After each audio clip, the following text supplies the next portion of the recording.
Meus amigos e minhas amigas, algumas notícias do que estão acontecendo no Brasil e no mundo nesse domingo 17 de março de 2024.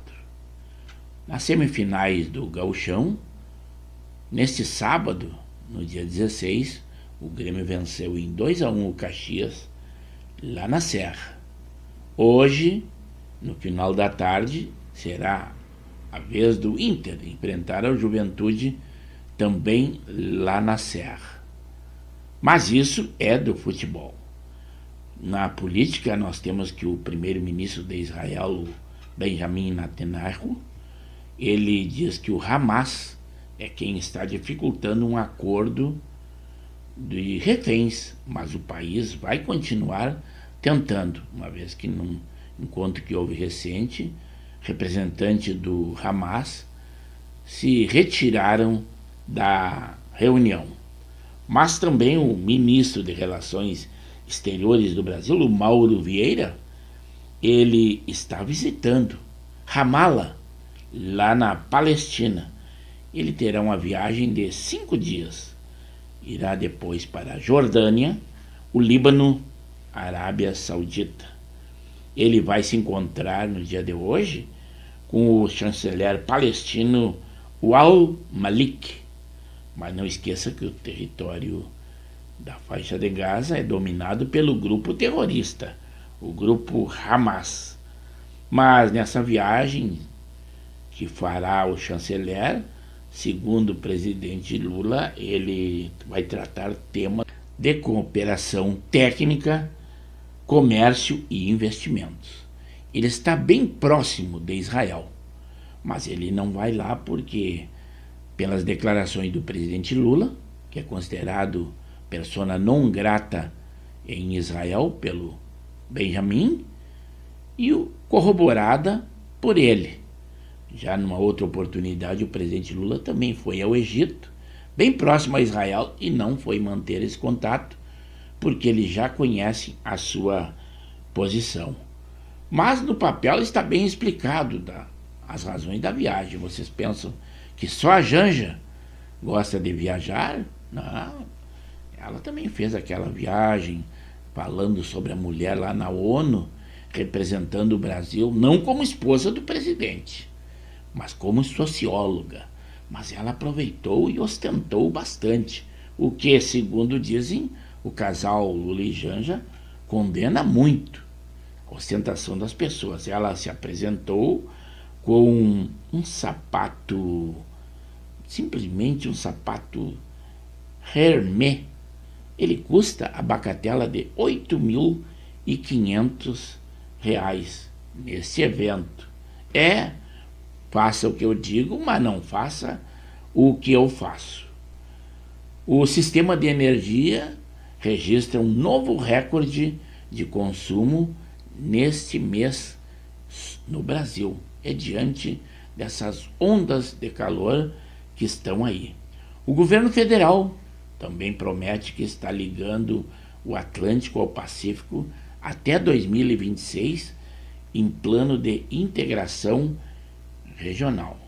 Mas, segundo você sabe, existe um alerta também da possibilidade de danos nos cabos subaquáticos diante dos bombardeios ou possíveis sabotagens dos rebeldes Houthis, que são apoiados pelo Irã lá no Iêmen.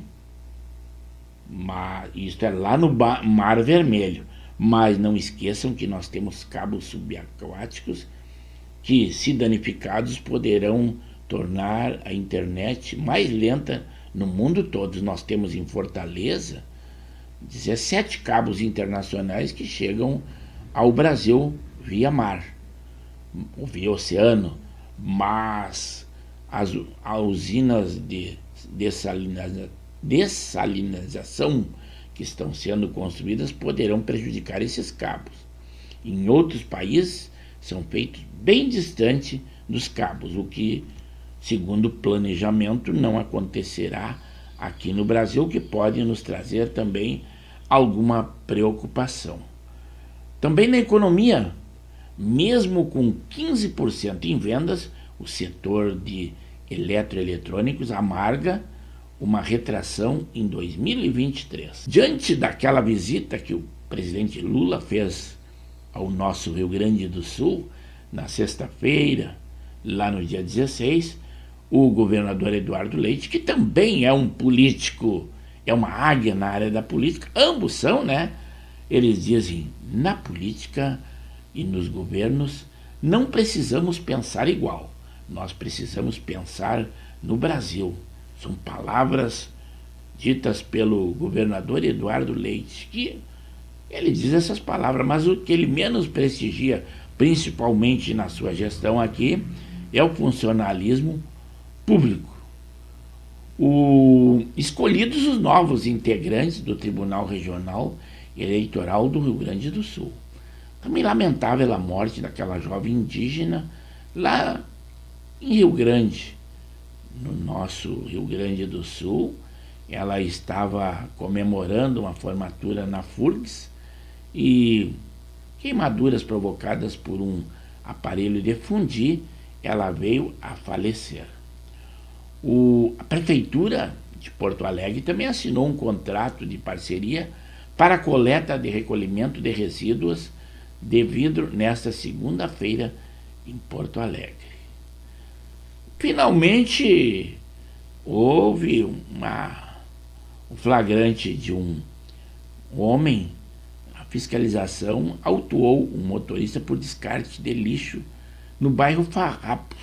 Isto é zona norte de Porto Alegre. Já na Rússia, drones ucranianos atacam o território russo no último dia das eleições. Eleições essas que já estão consagradas vitória do Putin, uma vez que ele consegue dar um jeito na oposição. Embora que lá a eleição não seja, o voto não é obrigatório, mas com certeza a previsão já é de 70% pró-Putin. Claro, não tem adversário. Também mais de 60 áreas da Amazônia em regeneração voltaram a ser desmatadas. Cadê Leonardo DiCaprio? A Greta e aqueles artistas que tanto defenderam a Amazônia e condenaram o governo na gestão Bolsonaro estão calados e as queimadas aumentam cada vez mais. Consumidores brasileiros ficaram, em média, mais de 10 horas sem energia elétrica no ano de 2023, que é uma quantidade imensa de horas, né?